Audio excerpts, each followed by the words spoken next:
La colección Historias Mínimas obviamente comenzó con la Historia Mínima de México, un libro emblemático, canónico en el tema, millones de ejemplares vendidos, se hace una impresión anual, además una impresión generosa, traducida a muchísimos idiomas, más de 20, la rehicimos en el 2004, está actualizada, luego se hicieron varias versiones, por ejemplo, teníamos, digamos, con ese libro, teníamos el mercado universitario y de preparatoria. Bueno, quisimos conquistar el mercado de secundaria y de primaria alta, hicimos Historia Mínima de México en cómic.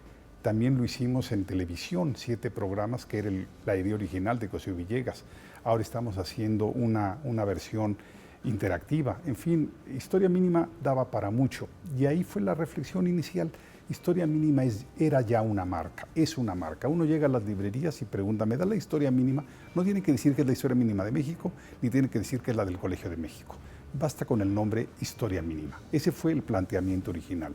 El segundo, constantemente nos preguntaban en CONACYT o en PNPC o en la SEP que cuál era la función social del Colegio de México, sobre todo en sus aspectos más humanísticos, el Centro de Estudios Históricos y el Centro de Estudios Lingüísticos y Literarios. Y bueno, dijimos, en el Centro de Estudios Lingüísticos y Literarios, la función social en buena medida se mide por la elaboración del Diccionario del Español de México. Ahora sabemos qué español hablamos en México. Y en el caso del Centro de Estudios Históricos, pues el impacto social por excelencia es la Historia Mínima de México. Hemos formado, así se dice rápido, pero así le contestaba yo al PNPC y a CONACYT, hemos formado la conciencia histórica de los mexicanos de los últimos 40 años. Ese es el dato contundente, ese es el argumento fundamental. Ahora bien, aquí empiezo con el tema, ¿por qué limitarnos nada más a la Historia Mínima de México si el mundo del conocimiento es amplísimo? Entonces dijimos, bueno, convirtamos esa marca, la marca Historia Mínima, en una colección. Y este es el origen de la colección Historias Mínimas. Entrado al tema ya de la colección Historias Mínimas, quisiera tocar 10 puntos de manera muy breve. 1. Trascender, ¿sí?, al mundo de nuestros alumnos directos, esto es, producir libros para otras instancias educativas. De hecho, producir libros para la instancia universitaria en general, no solamente de México, sino del mundo hispanoamericano, para todos los universitarios en español. Ese sería, digamos, el primer objetivo.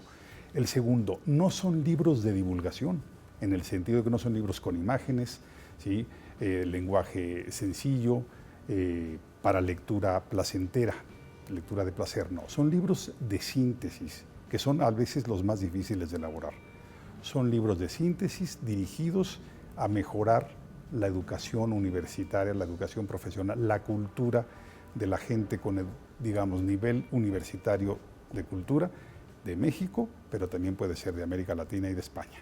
Este es un punto fundamental a mi modo de ver. Un tercer punto es institucional. Había de repente algunos reclamos de eso que se llama el PNPC, donde nos decían que nuestras publicaciones eran endogámicas, que publicábamos únicamente nuestras investigaciones, las tesis de nuestros alumnos. Entonces, con esta colección nos abrimos sin interferir en la producción bibliográfica de los centros. Los centros siguen publicando sus monografías. Bueno, nosotros, además de esas monografías, como Colegio de México, sacamos una nueva colección con autores de fuera, no solamente de fuera de la institución, de fuera de México. Tenemos ya autores internacionales y además es una colección, dado que es en coedición con Turner de España, que tenemos presencia en España y en América Latina. Entonces salimos, digamos, de estas publicaciones endogámicas únicamente monográficas para cubrir un mercado amplísimo con autores que no necesariamente son de casa. Claro está que la mayoría de la colección, o buena parte de ella, son profesores e investigadores del colegio, pero ahora ya no nos pueden acusar de que tenemos una línea editorial endogámica y que tampoco tenemos una línea editorial exclusivamente erudita. Tenemos ya una gran colección de síntesis con autores, repito, externos, y no solamente externos, sino externos internacionales. Esto último me lleva a un punto para mí fundamental. Las publicaciones del Colegio de México tenían fama de ser tabiques, de ser trabajos muy sólidos con un universo de lectores restringido. No, ahora tenemos esta producción, esta colección, con libros de un tamaño más o menos uniforme, entre las 200 y 300 páginas, sin notas de pie de página, pero repito, de un rigor amplísimo porque son libros de síntesis hechos siempre por el mejor especialista disponible. En verdad ha sido tan bien acogida la colección, para no hablar de éxito, que es una palabra que no me gusta del todo, que ya tenemos algunos clásicos inminentes, unos libros que se van a convertir muy pronto en clásicos, en libros de referencia. Así como para nosotros la Historia Mínima de México es el libro, digamos, troncal, se está convirtiendo también el libro, por ejemplo, pensemos en la Historia Mínima de España, de Juan Pablo Fusi, igual, se va a convertir en el libro de referencia. Pensemos en el de Argentina, que es de varios autores, pero está, por ejemplo, gente como Carlos Altamirano. Pensemos en el de Chile, que es Rafael Sagredo. O sea, yo sé que en varios países de América Latina y de España, estos libros se van a convertir en clásicos, se van a convertir en referentes. También estamos cubriendo un ámbito temático en donde no había el libro adecuado, el libro de síntesis. ¿Sí? Por ejemplo, pienso en Historia de Estados Unidos. Hablamos de libros de referencia. Déjeme insistir en este punto. El libro de la Historia de las Relaciones Internacionales de México, de Roberta Layú, ya es el libro base en el Servicio Exterior Mexicano, en el Servicio Diplomático, pero también en la Escuela Matías Romero. El libro de la Historia del Derecho de Jaime del Arenal está a punto de convertirse en lo mismo. O sea que estamos produciendo libros útiles que van a impactar o que ya están impactando de manera clarísima la educación universitaria, la educación en su conjunto. Y esto me permite concluir con dos temas más, el impacto en la educación. En este país hay muchas personas que critican la educación, dicen que es pésima. Hay otros que dicen preocuparse por la educación. En el Colegio de México, a los que estamos involucrados en esta colección, no nos preocupa la educación, nos ocupa. Estamos haciendo cosas para mejorar. Esta colección incide directamente en la mejora de la educación profesional, ¿sí? Y no solamente, repito, en temas del Colegio de México, temas de ciencias sociales y humanidades. No, tenemos una colección abierta a muchísimos temas. Pensemos, por ejemplo, en el libro de Monsiváis sobre la cultura.